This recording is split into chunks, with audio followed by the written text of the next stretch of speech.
guess. It's okay. Yeah, Is it fine. okay? It's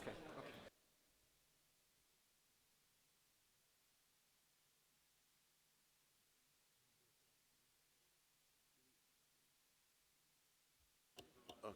Ok, buonasera a tutti. Buonasera, io sono Dino Gerardi, sono il direttore scientifico del Collegio Carlo Alberto. Questa sera sono io a fare gli onori di casa. Il mio sarà un breve intervento anche perché le mie condizioni di salute non mi permettono di parlare a lungo. Mi scuso in anticipo per lo stato della mia voce. Benvenuti a tutti al secondo appuntamento di questo ciclo di lezioni dal titolo Democracy and its Discontent. Oggi per noi è un grande piacere e un onore ospitare il professor Stephen Holmes, che ringrazio per aver accettato il nostro invito.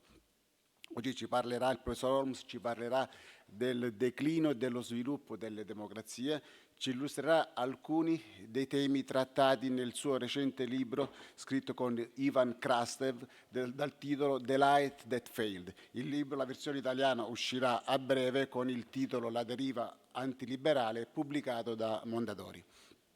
Come molti di voi sanno, il Collegio, accanto alle missioni di ricerca e alta formazione, ha anche quello della divulgazione. In particolare il nostro obiettivo è quello di contribuire a diffondere elementi di conoscenza all'interno della società su elementi di grande interesse ed attualità. Cerchiamo di fare questo però in linea con la nostra natura. Questo vuol dire che da un lato l'attività divulgativa è research based, basata sulla ricerca, quindi tutti gli interventi che noi proponiamo hanno alle basi solidi studi, sia di natura teorica che empirica.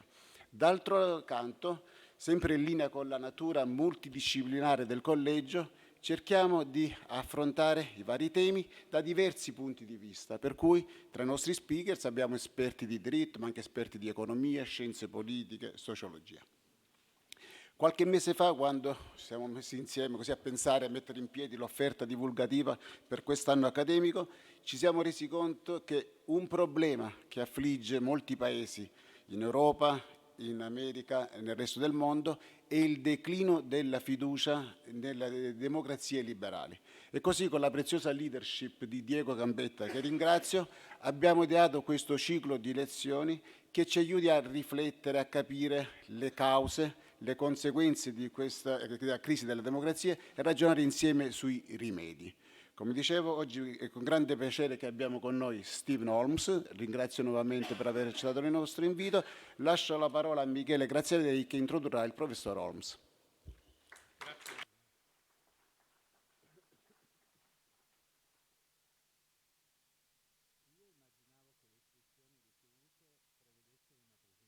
In inglese. So it should be, although Professor Holmes is fluent in Italian. So it's a pleasure and a honor to introduce to this evening's audience Professor Stephen Holmes, Walter Mayer Professor of Law at New York University. Professor Holmes earned his PhD at Yale in 1976 and then taught at Harvard, Chicago, Princeton, and is now Professor of Law at NYU. Professor Holmes has authored or co-authored 6 books and a number of articles and book chapters. 2 of these books have been translated in Italian. Passione e Vincoli, which is the book that I first read. I will ask you to sign it for me. Published by Edizioni di Comunità in 1998, and Il costo dei diritti, written with Cass Sunstein, published with Il Mulino. His latest book, with Ivan Krastev, titled The Light That Failed, this one here, published in November, is currently being translated by Mondadori, and it will probably appear with the title La Rivolta Antiliberale. There's a newspaper article today in La Stampa with a short interview announcing the book as well. The book has been announced this week as one of the books of the year by The Economist, and the editor of the Financial Times, Lionel Barber, has described it as a brilliant original book on the crisis of modern liberalism. Professor Holmes' outstanding academic achievements are inextricably bounded with his understanding of liberalism and the vindication of its virtues. I should add, to avoid any misunderstanding, that Professor Holmes supports a view of liberalism as a political idea that allows redistribution to enhance individual autonomy and the capacity of self-government. Constitutional liberal democracy is, in turn, in this view, a democracy based on limited powers. This is almost by definition a frail object, which is working only insofar as it provides a certain protection of privacy as well. I will not try to retrieve all the arguments that he carefully builds up for this carefully balanced position. Let me just say that this view is based on an original, profound study and understanding of the foundational sources of political thinking in the West. Starting from the most political of the books of the Bible to the works of the founding fathers of liberal theory and to the ideas mobilized by its enemies, whose dark legacies are now haunting the political scene on the two sides of the Atlantic, Holmes' mastery of the great classics is surprising and can only be the source of admiration. His reading of the works of the great builders of modern liberal political theory is rich and enlightening. It avoids all kinds of reductionism, showing why excessive faith in reason paves the way to democracy's failure, and why it is wrong to fault liberalism because it would look at individuals as isolated entities. Liberalism, for Holmes, does not lack the means of recognizing duties to others. On the basis of this notion of liberal constitutional democracy, Professor Holmes has been a formidable critic of the US administration reaction to the 9/11 terrorist attacks on his books on the subject, The Matador's Cape. The Bush administration not only started shooting before taking aim, as he says, condemning the decision to wage war against Iraq as based on false premises, it has also resorted to the state of exception as a way to governing the country, thus fundamentally weakening the basis of liberal democracy in the US. This has been done by undermining the basis of the division of powers that the US Constitution proclaims in its first 3 articles. Needless to say, that trend has not been reversed by the current administration.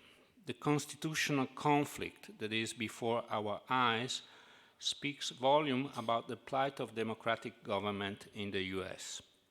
But this is not unconnected to what is happening in Europe, with the backsliding of democracy in several Eastern European countries, the rise of chauvinism and populism in Italy, the UK referendum to abandon the Union and its aftermath, as Holmes shows in his latest timely book. So we better think about the state of democracy under old and new constitution, to the causes spreading discontent about liberal democracy, and to the ways this can be repaired, considering that a creeping return to authoritarianism is more than a remote possibility by now. We are lucky to have the possibility to do this with the help of Stephen Holmes, an eminent authority on these topics, who is here to speak about how democracy perish and how they can resurrect. Thank you for being with us.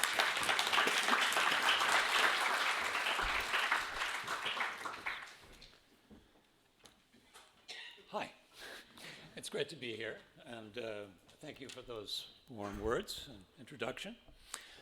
So as many of you know, the question, is democracy dying or is democracy fading away, has become something of a cottage industry in political science. But I think it might be better to ask the question a different way. Maybe the trouble isn't with democracy being in crisis, but perhaps the problem lies deeper. Perhaps we're in crisis, and democracy, what's happening with democracy, is a symptom that's making us aware of what's wrong with ourselves. In fact, when Trump was elected, many people say Trump is a symptom, not a cause. And when he was elected, we learned something really about ourselves, which was already true. But if Hillary had been elected, probably we wouldn't have seen it so clearly. And this is true elsewhere. Societies where you have repeated elections, say in Spain, which the deadlock is never resolved, you keep having more and more. It shows you something about the society, about the polarization of the society, the splintering of the society. Before asking there why democracy is broken and how to fix it, we should, or rather than asking that, we should ask what we have learned about ourselves, not just from Trump, but from Brexit, Salvini, Bolsonaro, Modi, Orban, Netanyahu, Orban, and Kaczynski. These are symptoms of something gone deeply wrong that can't be reduced to institutional dysfunctions. There are institutional dysfunctions, such as the primary system, such as the Electoral College in the United States, but there's something underneath it which is deeper. In the United States, where I was just there a few days ago, one of our major parties has basically lost its mind. I mean, it's an incredible thing to watch, an entire political party, the establishment, which refuses to acknowledge the simplest facts, will accept nothing, will believe where there's an agreement that anyone who criticizes the president is a traitor. I mean, it's like an insane development. So how has that happened, and what has caused that to happen? What's going on here? So to get to this point, I'm going to make another preliminary observation, which is a way of getting at this same point. Am I using the microphone correctly? Good. What is democratic politics? Thank you. Okay. You tell me, you just make us, show me which way I should move in order to be close. It seems a little menacing, this object, so. So what is democratic politics about? So maybe politics in general, but democratic politics is basically a system of overpromising, competitive overpromising, disappointing, and managing the disappointment. And this is, the way it works. And of course, the way it normally democracy manages disappointment is that there's a hope that the next team in power, the next group elected, when there's an alternation in power, things will be better. You're almost always disappointed by those incumbents. Those incumbents produce disappointment in most people, but there's a hope that it will be better. Now, it's never really that much better. It's certainly not as much better as you hope, but the system allows a democracy to channel within legal and political, to channel within political institutions the disappointment in society and breaking what Max Weber called the irregular power of the street, preventing extra-parliamentary violence from bringing down a system by making sure that the dissatisfactions, which are always there, are somehow channeled toward competing in the next election, as opposed to going outside the system and trying to blow up the entire arrangement, because there's always a hope that the outs will replace the ins and that the outs will do better than the ins have done and replace them peaceably.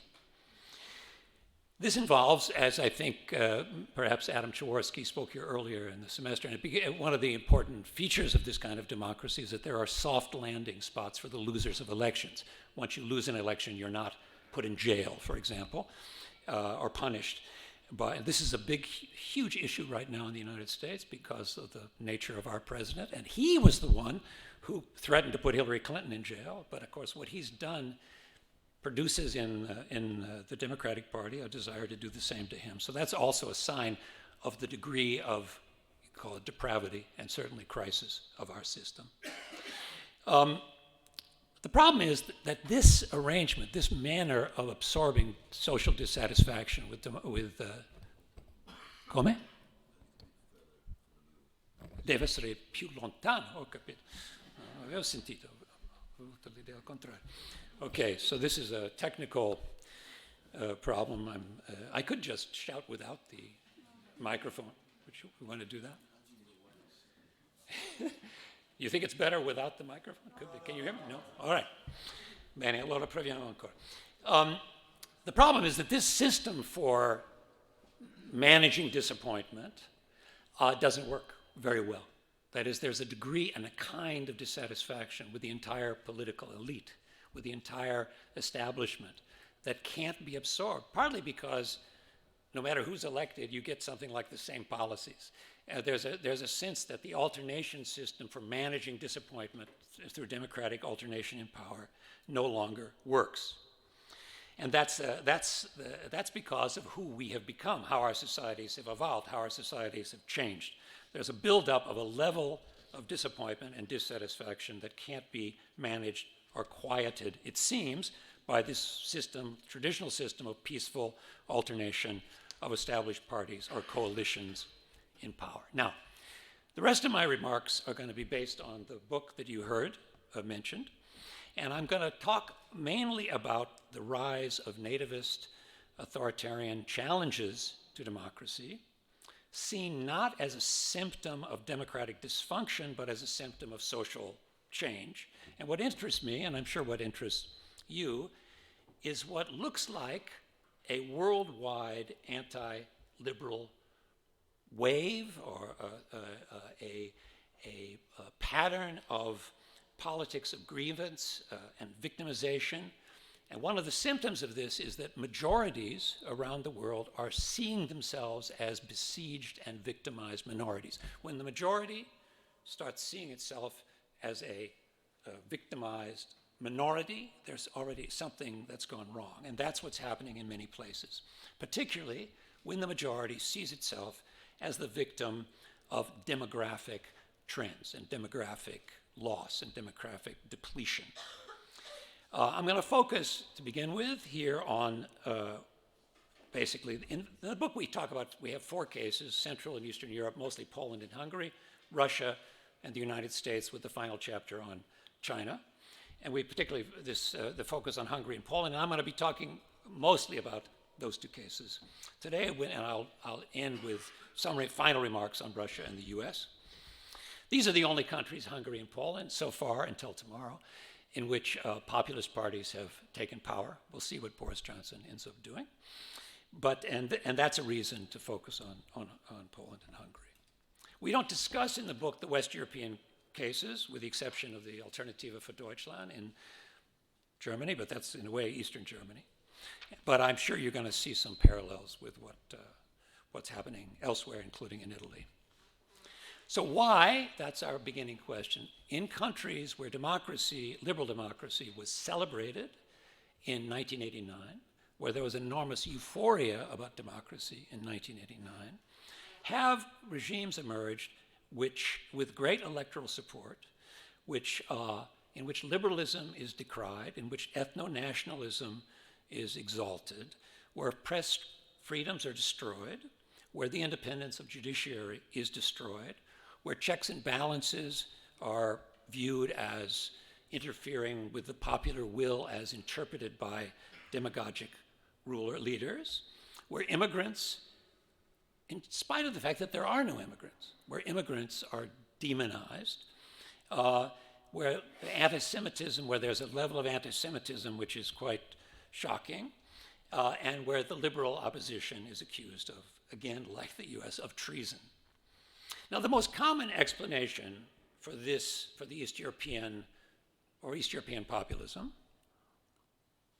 is that it is somehow a return of the repressed, that it's a revival of nativism and authoritarianism that existed, say, in the 1930s. It went underground, the lid was taken off, and it popped out like a toast out of a toaster. That 1930s Europe has returned, that there is a kind of, the DNA of the region is nativist and populist, and this was kind of covered up maybe perhaps by the communist power. Now, this kind of reasoning, on the one hand, it's just a fallacy to say that the world is the way it is because it reminds us of how it used to be. So that's a mistaking analogy for causality or pattern recognition. But actually, if you think very clearly, this is so unlike, populism is so unlike fascism You know, it's a nostalgic, it's fearful of the future. It comes out of an aging society which is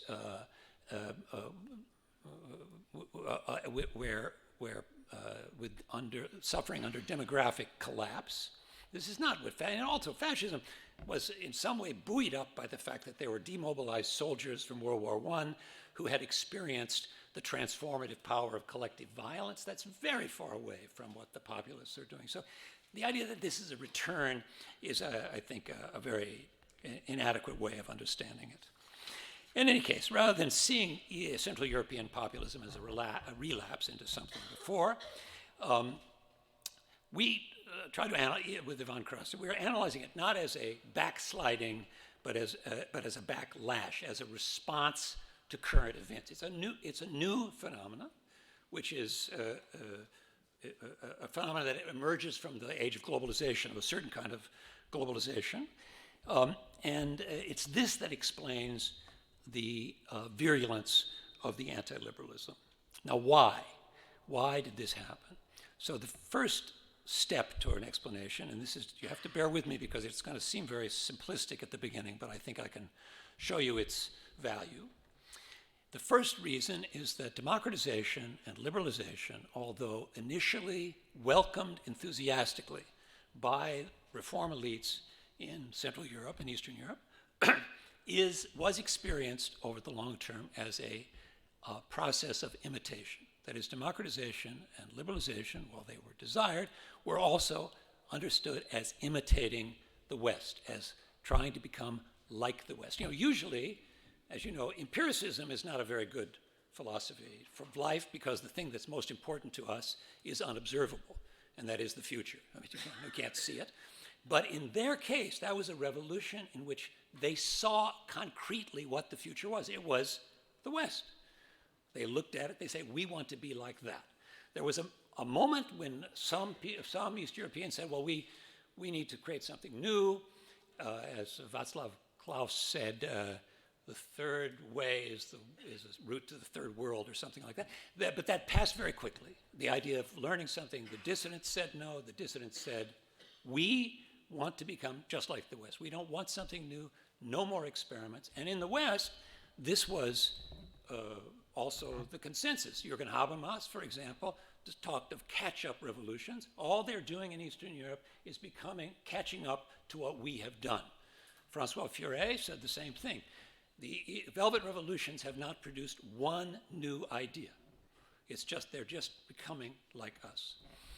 Now, of course, this idea of becoming like us, imitation, it involves always feelings of inferiority and superiority. And therefore, imitation is inherently a conflictual relation. You know, Fukuyama had this idea. It's a kind of a funny thing. Fukuyama thought the Cold War was a very conflictual period because there were two powers, each of which were trying to create replica regimes. So the Soviet Union tried to replicate itself, and the US, of course, in Germany, as an example, tried to replicate itself. And so you have conflicting attempts to create replicas, that's conflict. But if there's only one power, a hegemonic liberal power, only one power creating replicas of itself, you'll have harmony. There'll be no conflict. But in fact, the very process of creating replicas, or trying to, because it involves inferiority and superiority, because it involves many other, as experienced in Eastern Europe, certainly it involved a sense that the traditions of the Eastern countries were not of any value.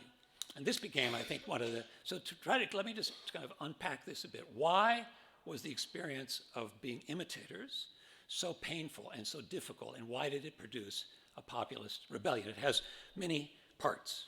Sorry, I can't see my own notes because they're too tiny. Okay, the idea of imitation, the way I want to describe this, is not an explanatory hammer. It's an Ariadne's thread. I use the concept of imitation very flexibly, and I use it as a way of taking us through many different aspects of the anti-liberal movements around the world, including in Russia, including the United States, but first focusing on Eastern Europe. And its value depends on its fertility. It's a kind of key, it's not a key that opens all, it's a key that opens many doors if you allow it to take you there.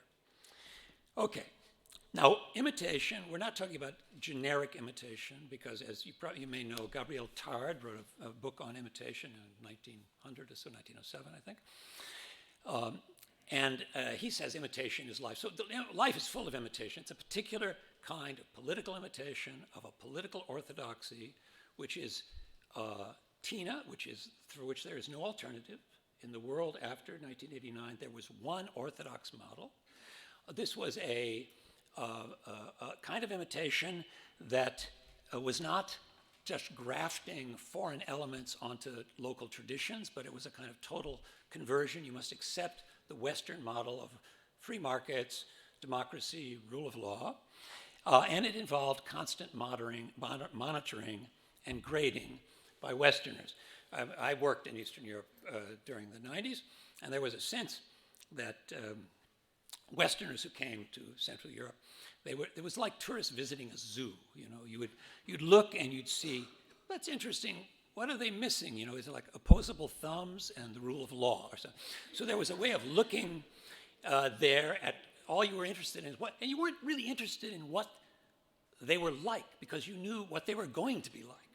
So this created, of course, a lot of annoyance on the part of those who were being viewed with this lens.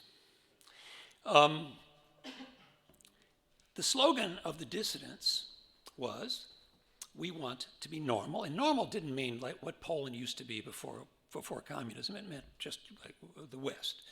And it was, okay, so this is also, we're getting a little more complicated. It wasn't simply the transfer of the Western way of doing things. It was the transfer of a idealized version of the way West was doing things. It was, we call this, don't do what we do, do what we say. So there was a kind of extremely idealized version, and it was an idealized version also of already of an extreme form of liberalism. In 1945, the West exported to Germany a kind of New Deal, Roosevelt, social contract liberalism, in which there was a very big effort put in reconciling the workers to the capitalist system because there was a strong desire not to allow them to be seduced by Soviet communism. That was not the kind of liberalism that was exported in 1989, a much more, let's say, a philosophy in which there was no such thing as too much inequality, more or less. This was a kind of very radical idea. And of course, because, and that anti-state, anti-regulatory belief in the efficacy of markets, in itself, as it was practiced in the West, turned out to have pathological effects in 2008, as we saw. But going back to what happened in Eastern Europe was something quite different. Introducing privatization, privatizing standard model, Thatcherite privatization in a country with no private capital, ended up putting in the hands of the managers of communist enterprises, using the assets of the communist enterprises to privatize this wealth to themselves. And of course, this was being sold to the population as a part of the liberal ideal, which included the concept of meritocracy. So this was somehow the wealthy deserved to be wealthy, when of course everyone knew that the wealthy were those who happened to be in a position to privatize the wealth themselves. And this is a part of the discrediting of liberalism is because the fact that the language of liberalism itself was incapable of formulating in a clear way the abuse of privatizing the national patrimony into the hands of a few lucky individuals. Liberalism, of course, liberal idea is that abuse is the violation of individual rights. But when you take the public patrimony and put it in your pocket, no one's individual rights are violated. It's a public, what's violated is the public thing. And that meant that the liberal idea was put things out of focus. Not only that, but the wealth that was privatized was defended in the name of individual rights. It's my property now. So not only did liberalism not formulate the experience of abuse, but it also, in a way, defended it or blessed it.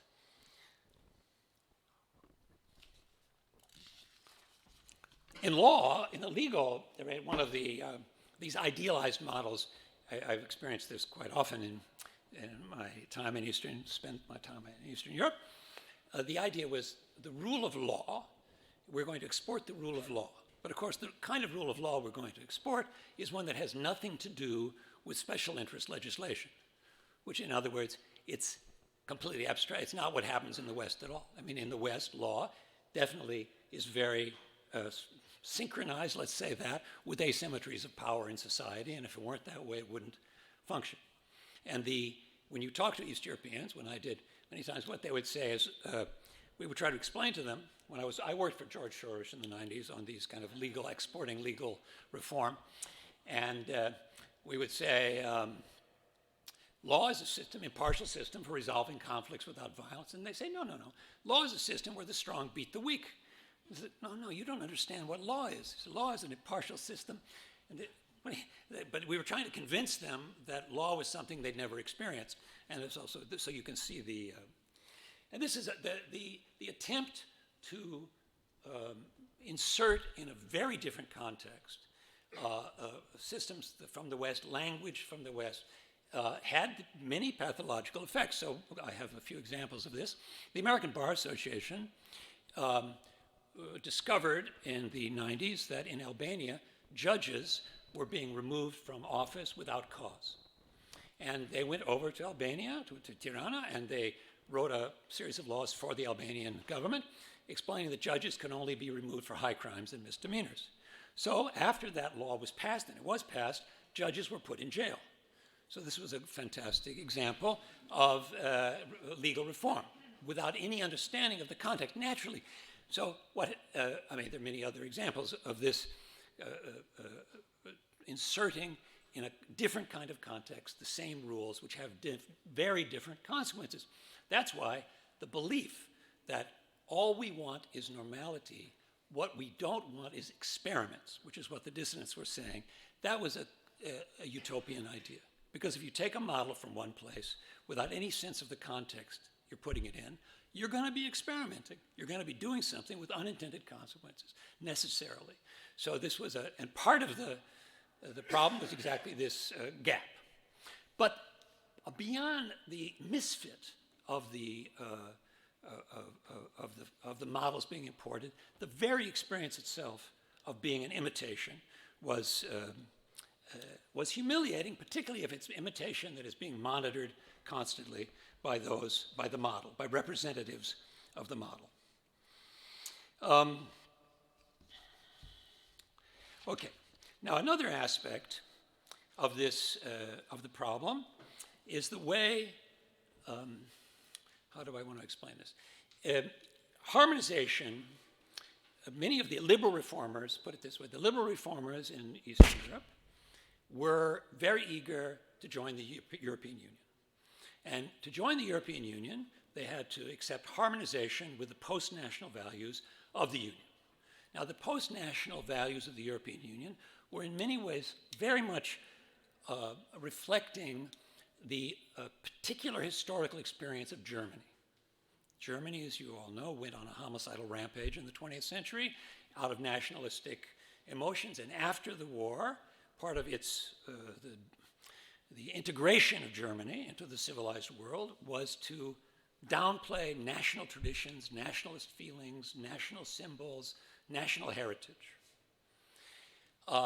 So the liberal reformers of Eastern Europe, accepting this project of harmonization to a post-national system, left on the ground, so to speak, the national symbols, the national traditions of their own country, own countries. This allowed, and that's the populist counter-revolution, a counter-elite of mostly provincial origins to grab a hold of these national traditions and accuse the liberal reformers of betrayal of their country.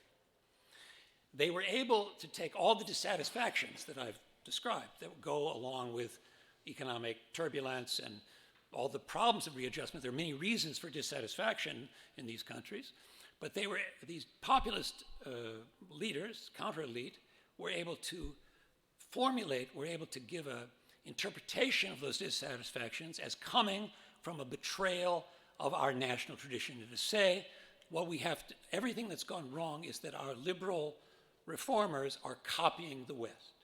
And what we have to do is return to our authentic natural tradition, our past, our real past.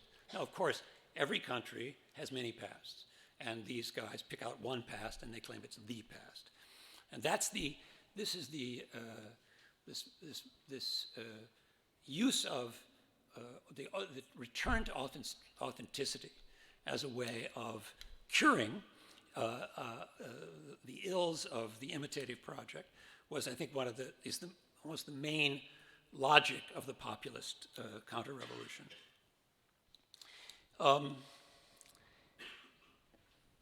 Okay, so,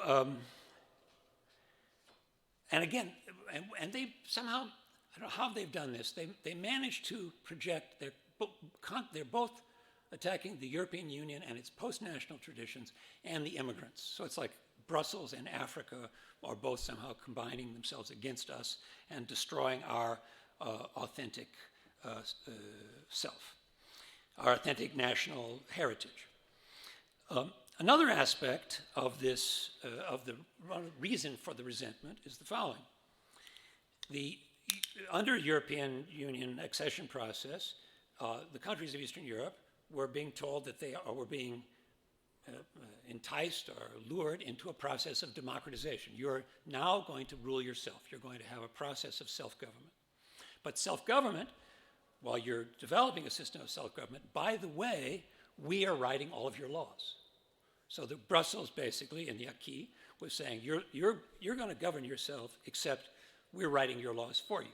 So this was also a paradox that produced a great deal of psychological tension. So the imitative project had a problem that you have to imitate our democracy, except you're actually accepting the foreign rule over yourself at the same time, which of course is not really, is something that produces irritation and alienation. Another aspect of this is there's a sense in which there was schizophrenia produced in two senses in Eastern Europe by the imitation project.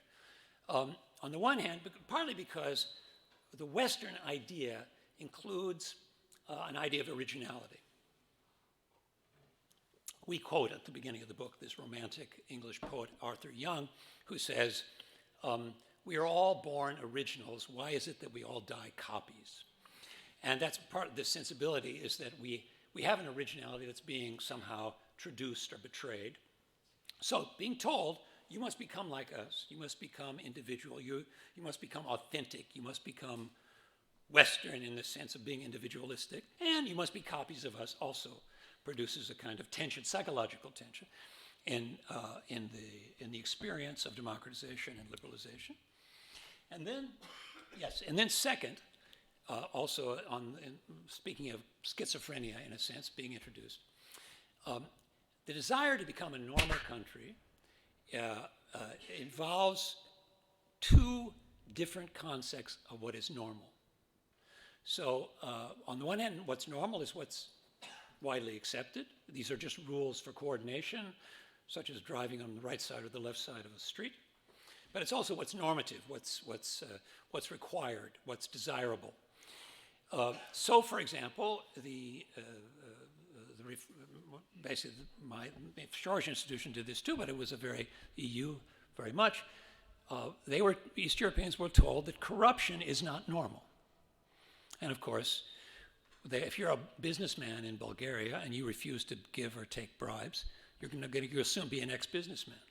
So what happened is that these business elites, many of them, are the ones who are political, they would set up commissions to fight corruption, they would write laws against bribery, and they would give bribes and take bribes. So it was it created a kind of, this is like, you can see the tensions that arise from the imitative project itself, because you're not really able to remake the society according to these external norms, since the societies are organized around those norms. One of the great illusions, I think this is it's interesting to ask, and we ask in the book, not what did we do wrong, but what did we get wrong? What did we not understand? What did we not expect? What did we not predict? And one of the things that I think was most obvious in this, answering that question is we didn't understand. We thought that the East would change, but we didn't understand how much we would change, how much the West would change. The West was organized around anti-communism in many ways, and of course, when communism collapsed, the West lost one of its unifying principles, which was fighting the communists. And in fact, what is the first thing that happened after 1989 is that a country that was held together by geopolitical pressures, Yugoslavia, was ripped apart. So fragmentation in the absence of the Cold War becomes almost a theme. And I think there's an analogy here to what's happening in many parts of the world.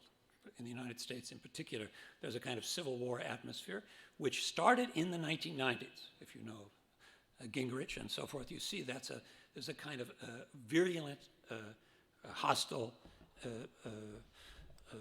polarization, which is not just caused by social media and new information space created by the possibility of micro-targeting and so on. People talk about that, and I think there's a lot to the idea that fragmentation has occurred, but there's a fragmentation that occurs in the absence of a common shared enemy. The Atlantic Alliance, for example, weakening immediately, and of course we are where we are now with that.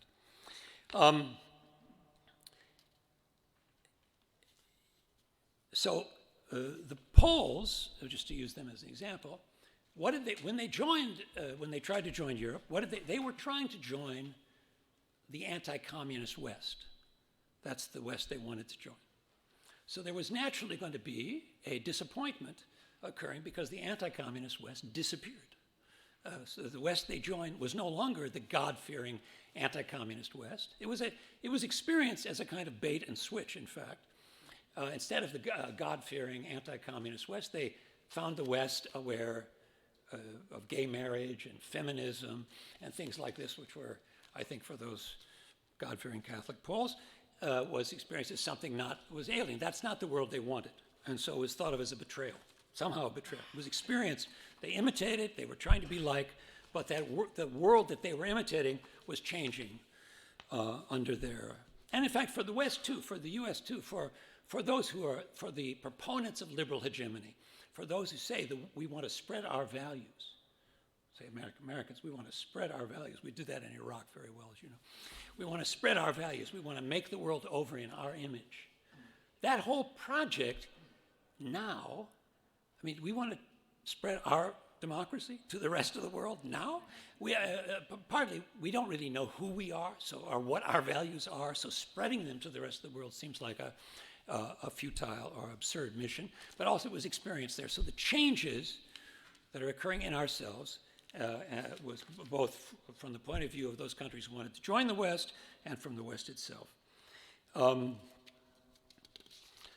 2008, of course, was obviously had a big effect on this. Before 2008, I think there was a general feeling in Eastern Europe that Western elites knew what they were doing, and then it became clear that they don't have any idea what they're doing.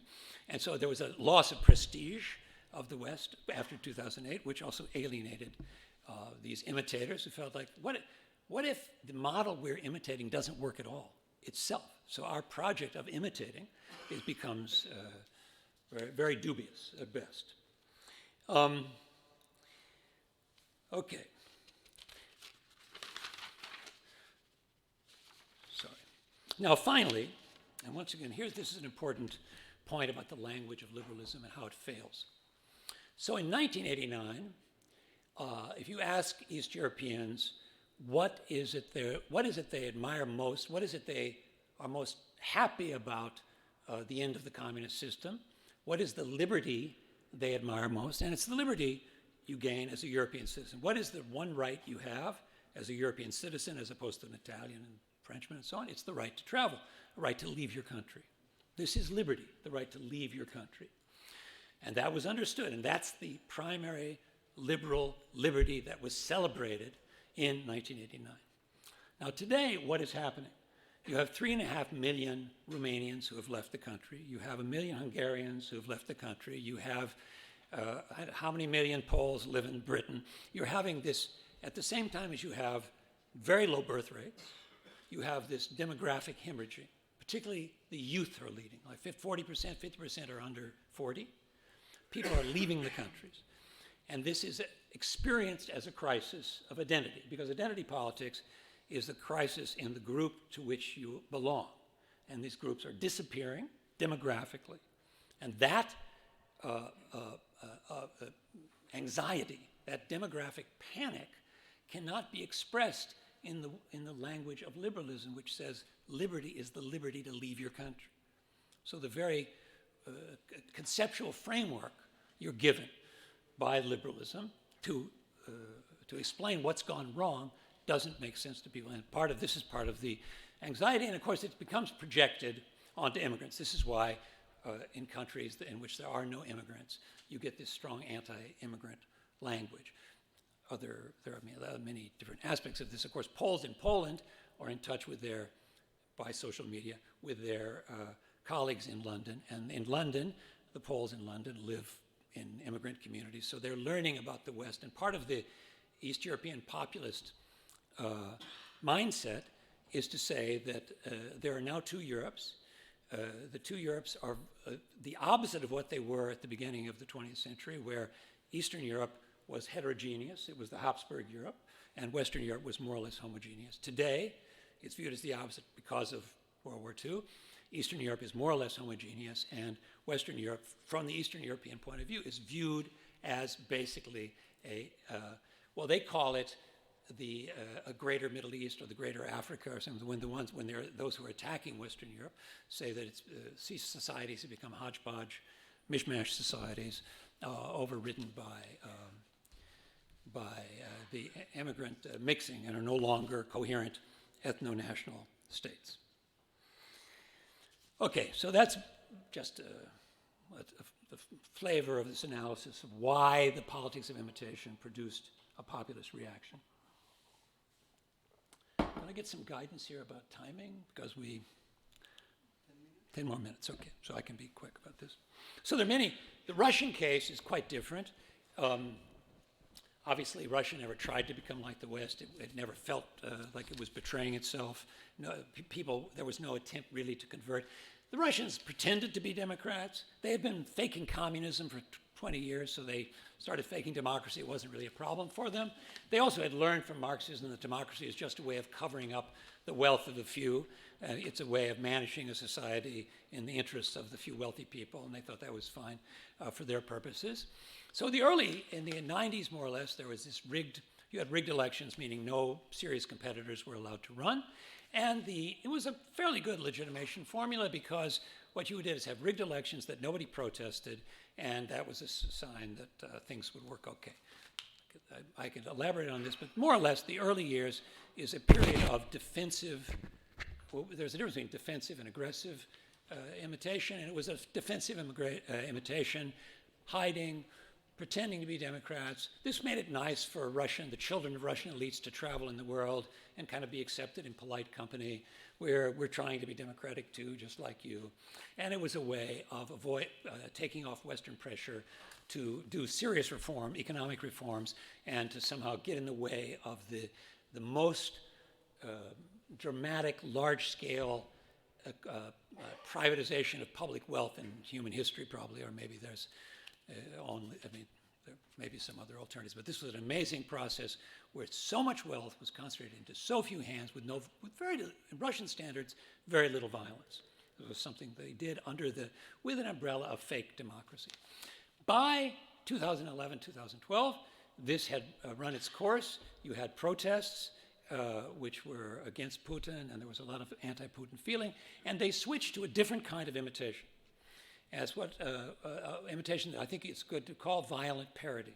So a good example of violent parody is a non-Russian example is ISIS. Now, you've probably all seen that ISIS, when it was executing prisoners, Western prisoners, it dressed them up into orange jumpsuits, like Guantanamo. It was a way of saying, you think you're so good, you're saying you believe in human rights, you say you're morally pure. Well, we are going to be just like you. We're going to hold up a mirror to you and show you what you're really like. This is a model for Putin's politics, basically. He has done this over and over again. If you read Putin's speech explaining the annexation of Crimea, there are whole paragraphs taken from the American speeches justifying the independence of Kosovo. It's a language of human rights.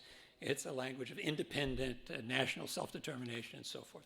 So and it's on purpose. And to speak to the current events, interfering in American elections was, from Putin's point of view, explicitly meant to do to America what he thought we had done to him. Says it's just, we're doing to you what you did to us, interfering in our elections, and we're going to show you in this way that you're no better than we are. It's a kind of, this is imitation as retaliation.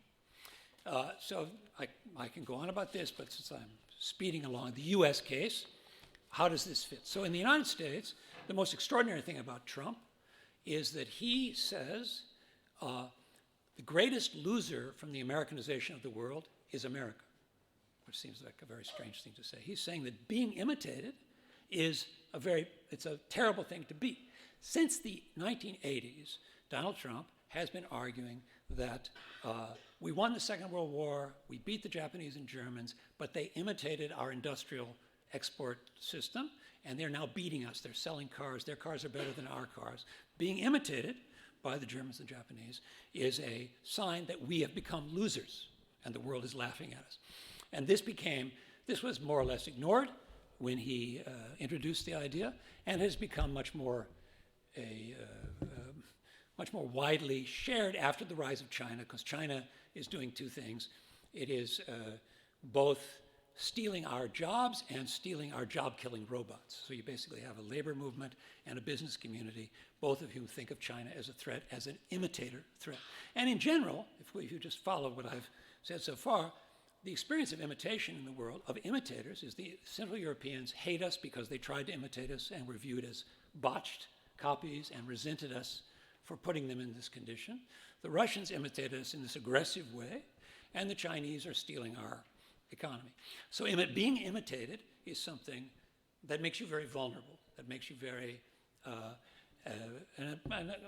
another example of that, which I skipped over when I was talking about Russia, is that Ukraine, because of Maidan and because of the democratic effervescence in society, was viewed by Putin and Russia as a threat to his power, because he thought his people will imitate that.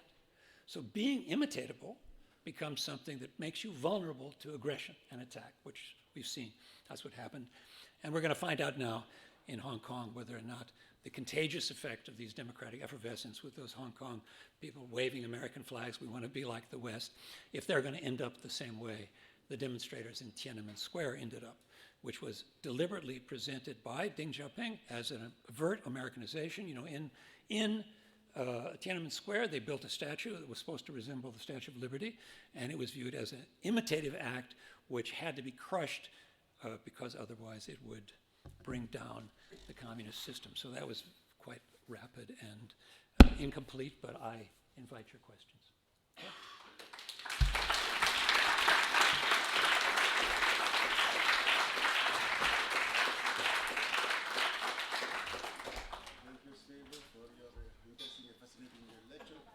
Making us aware of the difficulties on exporting democracy. So yes, we have some time for a few questions. Actually, I want to ask you something. So you briefly mentioned about the economic situation. Now, if we think the history of Italy after World War II, this seems to tell a very different story. Of course, Italy is very different in many respects, from Eastern European countries. But one thing that I think played a role, this was the impressive economic growth that took place in Italy, and this affected the living condition of everyone, including the working class. So, I mean, what do you think about it?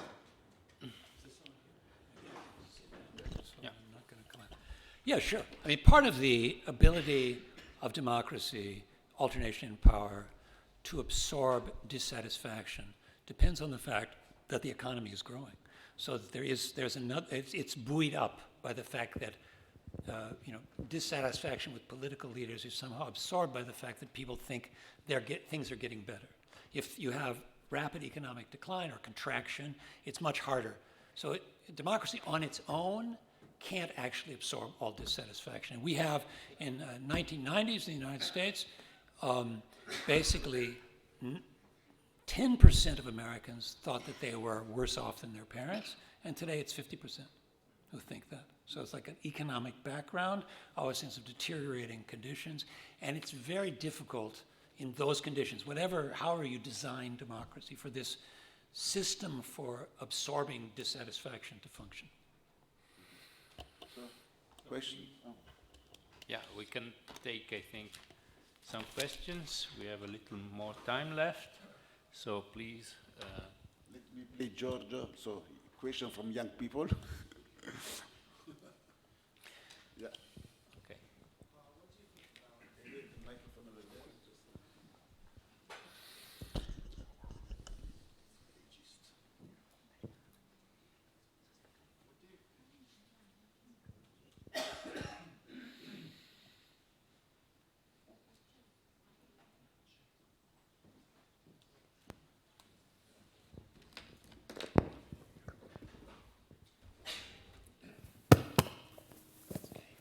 What do you think about the influence of technology in democracy nowadays? Thank you. Well, obviously it's had an enormous effect, particularly this creation of, through micro-targeting of audiences, creating non-communicating, partisan information bubbles where people who only absorb, let's say in the US right-wing media, believe, that the moonwalk was faked or whatever. They have an ability to completely ignore basic facts because they're not exposed to them. So I think this is a huge problem. It's not obvious how it can be solved, but you can see this that when you do interviews with people. Trump was once asked, "Why do you say that Obama was not born in America?" And he said, "Well, I know he was, but people love it when I say it." And partly that's sustained by this large swaths of the population living in a Fox News and right-wing radio environment where these things are repeated. It's unclear, actually, how much, and now I'm thinking about this, it's unclear how much people actually believe these stories, because in we call that the post-truth world or the post-fact world, it seems like statements of fact often dissolve into declarations of membership. And basically, when I say, I believe Obama wasn't born in America, all I mean is I belong to this side. And even if what you're saying is true, you're saying it because you're attacking me and because you're on the other side. So it's not obvious. I mean, I think it's true that there are these non-communicating niches or enclaves, but it's also true that there is a subliminal awareness that what they're saying, it's not that what they're saying, that they believe necessarily what they're saying, but they've divided the world such that truth doesn't matter to them. And I think that's deeper than the technology. Okay, over there, the microphone over there. Let me just, while the microphone is being, okay, there's also a lady over there in the corner, but it can be the next speaker, yes. Thank you very much for that. I was wondering if you could say something more about the how they can resurrect part of the title of your talk, because when I think about the sort of the autocratic legalism, authoritarian legalism, the capture of the rhetoric of constitutionalism, it's hard to figure out how you get out of this maze that we're in. Okay, I left that off the end of my talk because of time. But in general, I think it's correct to say that populism will produce its own dissatisfactions. I don't think it's going to inherit the world, and I think the fact that Orban and Putin himself has said liberalism is obsolete. This is like Fukuyama used to say, communism is obsolete. And Orban says history is on our side. History is not on anyone's side. it's going to produce its own dissatisfactions, its own discontents. In a way, you could think these populist movements, are they that appealing? What are they offering, really? Are they offering a future that makes sense in the world we live in the 21st century? In a sense, it's almost like a last cry. For example, you have, in some cases, some populist movements depend on the idea that there's a return to religion. But religiosity is diminishing basically everywhere. So it's not clear. So I would say, apart from, you're asking for a policy formulation, which is, good enough. But I don't think there's an obvious way. But I don't think, I believe in Machiavelli's dictum that it's the worst sin is to surrender prematurely. Because you may be having a bad time right now, you may be having bad luck, but your enemies are going to have bad luck too. So just hold on, and things may turn around. So I think there's going to be cycles. Liberalism is on the defensive now. This liberal democracy is on the defensive, and there are these movements which are challenging it and it's almost as if I feel like populism is not that strong in itself so much as we aren't the coherence of political elites' willingness to defend liberal democracy is relatively weak and confused. So I would say don't give up. I'm not answering your question because I don't have an answer to that, but I don't think this is not, it's not going to conquer the earth, that's for sure. And just one last thing. The Light That Failed, just to refer to that, the title of the book, is not liberalism, it's liberal hegemony. It's the idea, our expectation, that liberalism would be duplicated all over the world. That's obviously not going to happen. And liberalism is going to have, as it did before, is going to live in the world where there are many different ideas and political arrangements. Nonetheless, I think what liberalism has to offer, freedom of thought, you can't be arrested arbitrarily, you shouldn't be tortured, you have a right to examine your government. These are very deep principles which are resilient and aren't going to go away. Liberalism has created enormous wealth and political power, so it's not going to disappear. It hasn't, but it has to give up its ambition after 1989 to basically replicate itself everywhere. We have a question over there. Mi chiamo Juliana e sono dalla Moldavia. Se sappiate, parlo in italiano perché in inglese non parlo bene, non capisco solo. La Moldavia dall'89 fa 30 anni di indipendenza. È una democrazia troppo giovane, diciamo. Come possiamo fare per essere liberi, dato fatto che la Russia da 30 anni tramite Transnistria non ci lascia in pace? Come combattere questo problema di occupazione? Vorrei sapere una risposta, ma allora cercherò anche di rispondere per lei in italiano, un po' perché questo è chiaro, cioè voi state nella stessa posizione di Ucraina, in un certo senso che là, e poi per capire quello che sta succedendo là è molto difficile. Però direi che veramente questo, la Russia stessa, veramente con poche capacità, perché l'economia della Russia è in condizioni terribili, la demografia in Russia è molto in difficoltà, loro stanno diminuendo come nell'Europa orientale e secondo me molti di questi gesti che loro fanno sono solo per far vedere che esistono, vogliono mostrare che anche loro possono invadere un altro paese come abbiamo fatto noi in Iraq.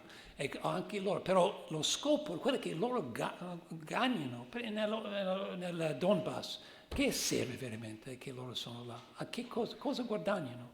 Non è chiaro. Allora, la politica però, adesso in Russia, come lei sa, pensare pubblicamente della Russia dopo Putin è visto come eresia, è visto come slealità. Non puoi fare, però l'unica cosa che posso dire è che il futuro di Moldavia sarà diverso, speriamo meglio quando finisce questo putinismo che non va a sussistere per sempre. Mario has a question. Yes, thanks, Professor Holmes. This last question is in some way useful to me, just to introduce my own remark. In the sense that you mentioned many times during your presentation that when the Berlin Wall fell, everybody was eager to imitate the Western liberal democracies. But I would like to ask you whether we have to put European Union and United States in the same basket in this sense. In the sense that if I think of the debate back then, I would say that looking from the perspective of the Central Eastern European countries, the EU was more of an opportunistic choice. In the sense, maybe they knew that there was money to get from the European Union, but I'm not sure they did really understand what the European Union was. They were a bit puzzled, but they did like the United States a lot. And they did like the United States especially because they didn't want to get any more trouble from Russia. I think that was their own priority back then. It was not that much, okay, now we become a liberal democracy and so on and so forth, but we have a defense. The United States will come and defend us. In one sense, NATO was much more important back then than the EU. I would like to know your take on this. Okay, so this is this is a very familiar argument that basically one of the things we didn't understand about 1989 was that the motivation for East European countries was basically much more nationalistic than liberal. What they were trying to do is get away from, this is particularly true for Poland, you might say, that it's nationalism. But nationalism in 1989, well, in the early 90s, became something that was not easy to express, particularly as the 90s went on, because it was identified with Milosevic, basically violence and a kind of communist nationalism. So the language of nationalism wasn't available at the time, so they translated their nationalism into liberalism. And so there is something to this. Of course, I would say what they were interested in was the Atlantic Alliance, not just the United States. So you say NATO, that's true, but it was a system that had also taken in Germany from a post-totalitarian world. Germany had been integrated, as you know, in Europe through the United States, not through Britain or France or Italy or so. It was an American project, and that was the image that they had. On the other hand, I think when you read Michnik and Havel and those guys, they were saying, we want to live like the Westerners do. And in fact, one of the paradoxes of post-89 is that revolutionaries want to live in the future. But for those guys, the future was Western Europe. And this is why many of them just went to Western Europe, because of course it's much easier to change countries than to change your country. And if you're looking how we want to live is like they live in the West, so you move to the West with your family. That's a solo operation. Reforming your own country requires an enormous capacity for coordination. While leaving with your family to move to Germany or Britain, that's something you can do without social coordination. It's like a bank run. It has enormous effects. So I think and of course this has had a huge effect in Eastern Europe because it has depleted the electorate of its most liberal members. So that's also one of the things that accounts for the rise of populism, because in a way the most globally networked individuals were the ones who left, the ones who are English speaking, and who are viewed often as traitors, as having liberal elites are viewed as those who have monopolized the emergency exits, who can leave the country, the Anglophones. And in a way, it's really a tragic thing I saw in Hungary, young people who invested themselves in learning, and particularly learning foreign languages, and they did it to help their country, and then being pushed out by these regimes, and feeling like, well, they have to bring up their kids in a better place, leaving. So that, I think particularly the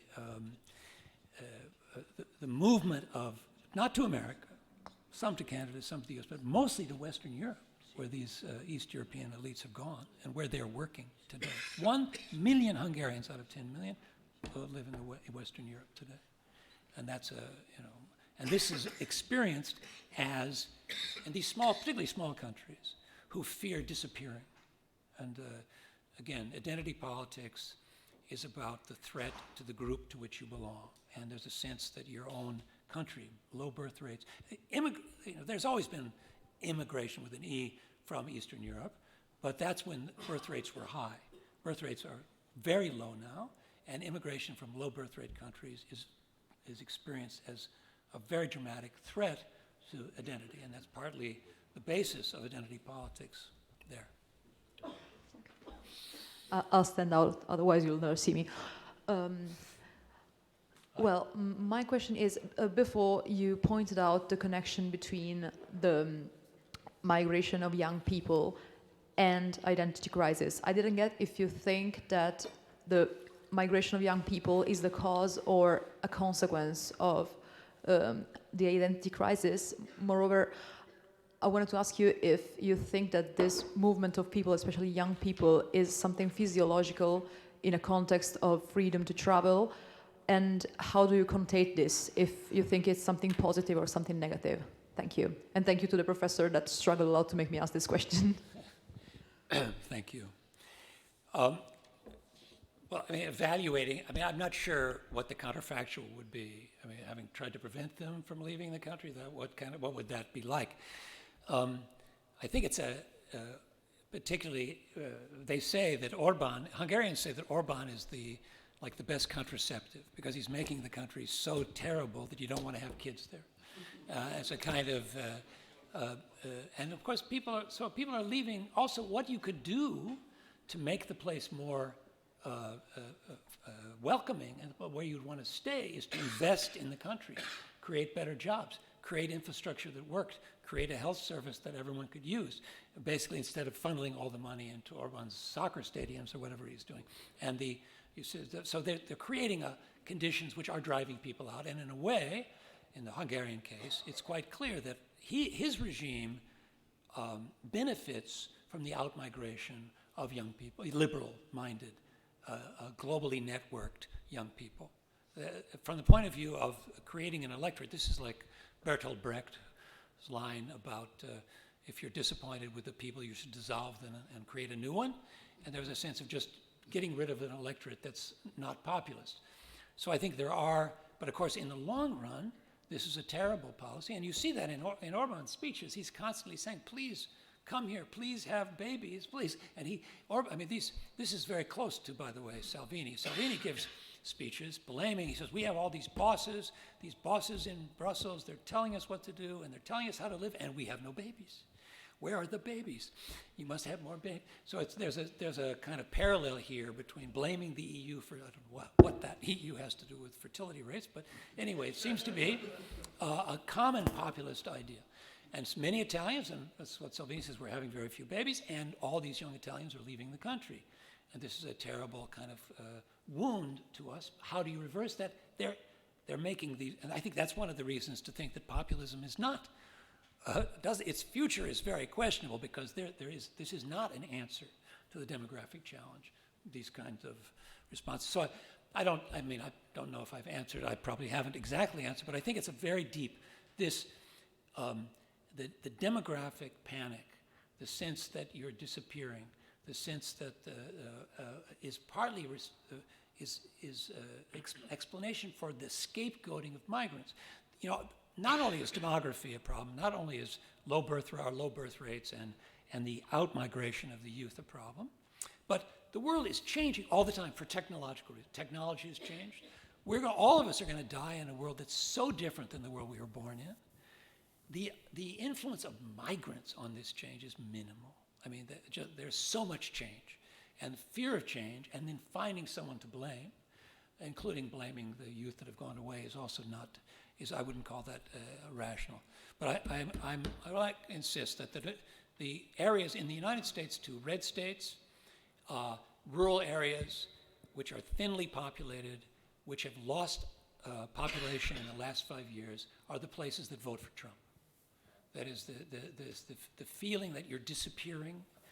You know, we have that in the U.S. The white nationalism is, you know, you feel like a white lump of sugar that's being dissolved in a brown cup of coffee. You're going to disappear. You're feeling like everything is going away. You won't be there in the future. This sense of demographic panic is really a central theme of populist identity politics around the world. Of course, there are many things that we would like to ask Professor Holmes, but that time is running out, so let's take 3 more questions. Quick questions, gentlemen in the first row, Flavio and Diego. Yeah, the microphone.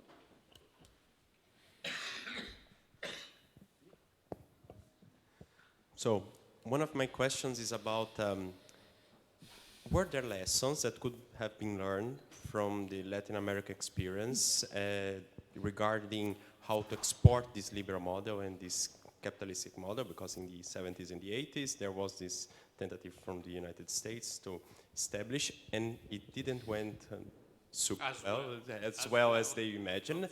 And were there lessons that in Eastern Europe weren't thought?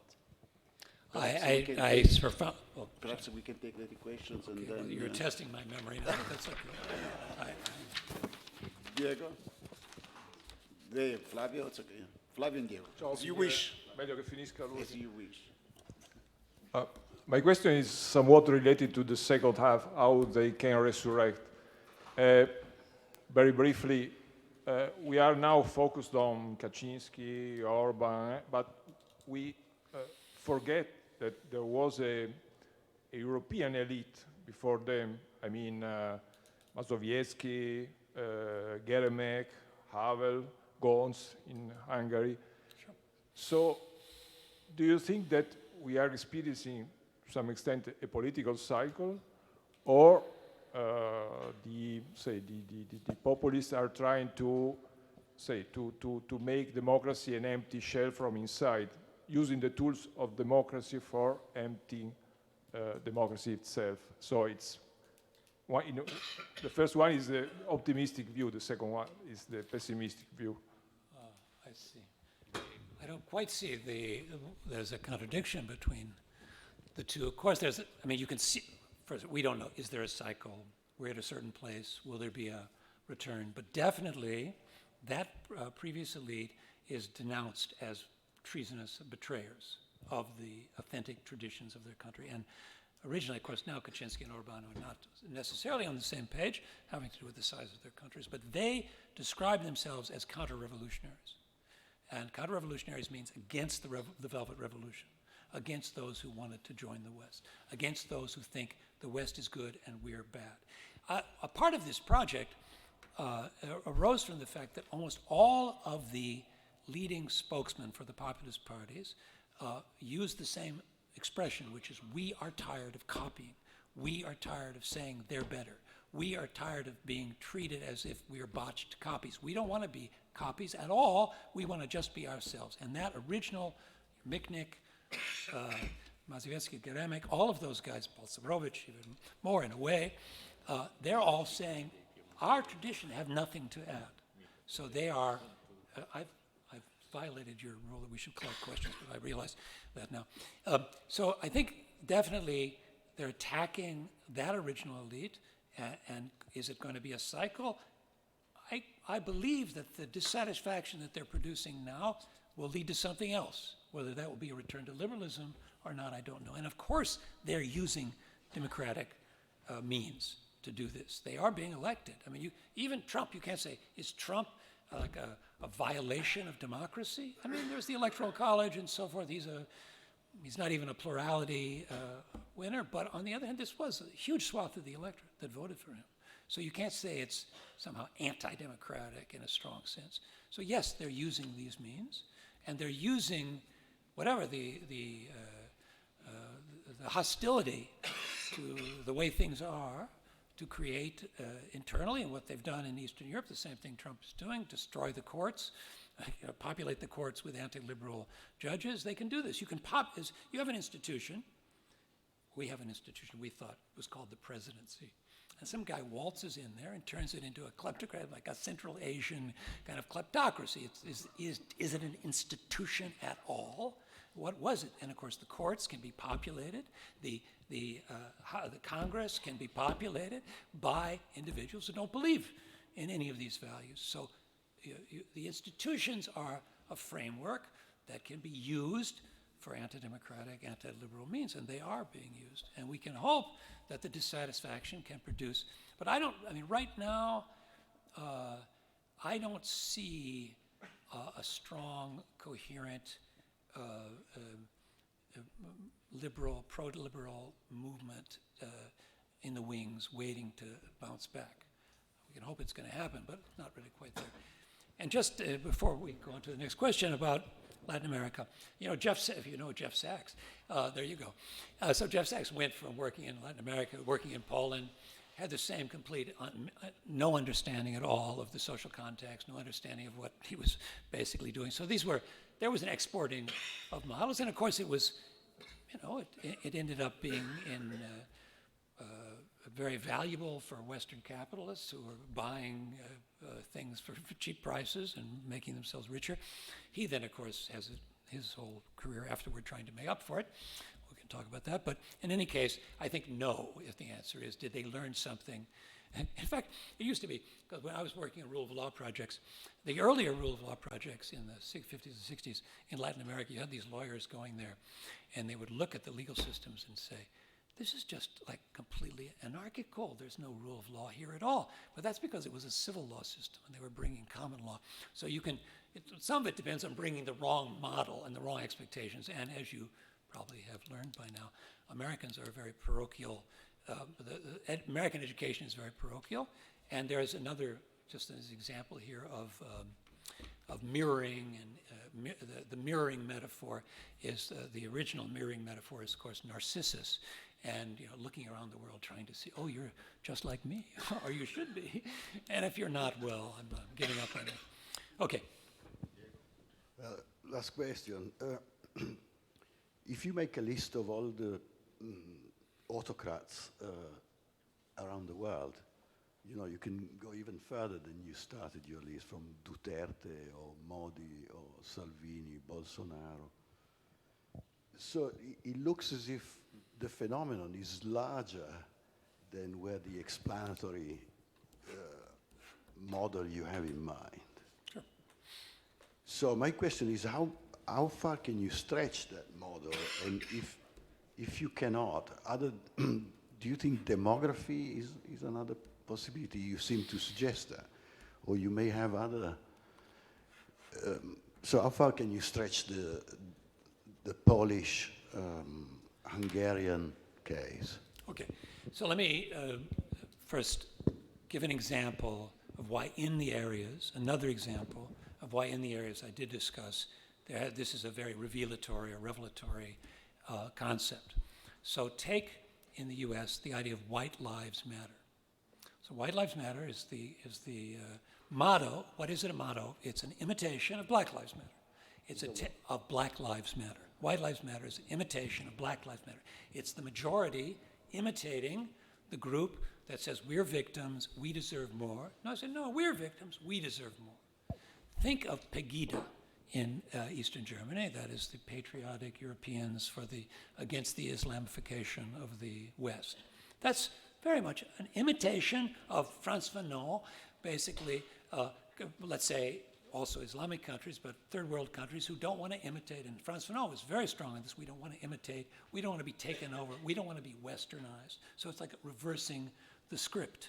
Houellebecq, who you know very well, in his book Submission, well, what is that? It sounds like, oh, we're going to be submitted to Islam, and Islam is a religion. But that's what Islamists claim that the West is doing to them.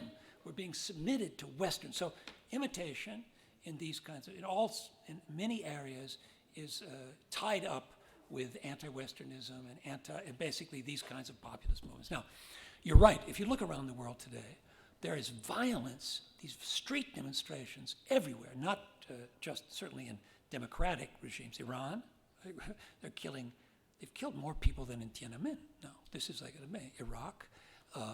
In Chile, as you probably know, there's unbelievable violence going on now, just a complete chaos, breakdown almost of civilization, it seems like. Is that? No. So I don't want to, and Hong Kong, you could just go on Bolivia, Lebanon.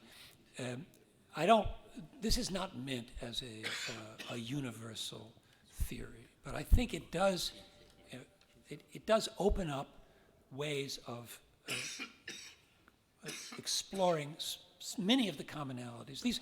The movements that I describe, Eastern Europe, the United States, they're so different in a way. Putin, for example, wants to destroy the European Union, but he would never blame the European Union for being multicultural, because Russia is multicultural. He would never attack Islam. It's impossible. In Russia, you couldn't possibly do that. But on the other hand, there's a connection. He supports Salvini. He supports these right-wing populist parties. On the other hand, Salvini doesn't want to live in Russia. I mean, these people who get them. So there are all kinds of conflicts. So that's my main point, is that although in these areas, without trying to be global, would be even what I've done is in a way beyond my capacities, but I'm not trying to be global. And what I'm saying is that despite the diversity, which is very remarkable across the countries that I am discussing, there are these really fascinating parallels that can be explored and should be explored more. And I would take this idea of a politics of imitation and its discontents, which is the translation of Freud's civilization and its discontents, the Unbehagen der Kultur. Imitation and its discontents is a way of seeing connections between things. We actually have a feeling, as you said, that there's something in the zeitgeist, there's a disorder in the force around the world in many places. But this nativist, authoritarian trends, particularly within democracies, there seems to be common threads that are worth bringing out. And of course, the problem with a book like the one we wrote is, naturally, there are other stories to tell too. You could do it in different ways, and we're not trying to say that this is the only way, but it seems to us that you can judge it by its fruitfulness, because it does open perspectives on things that otherwise you wouldn't see. Okay, so let's take again Professor Holmes.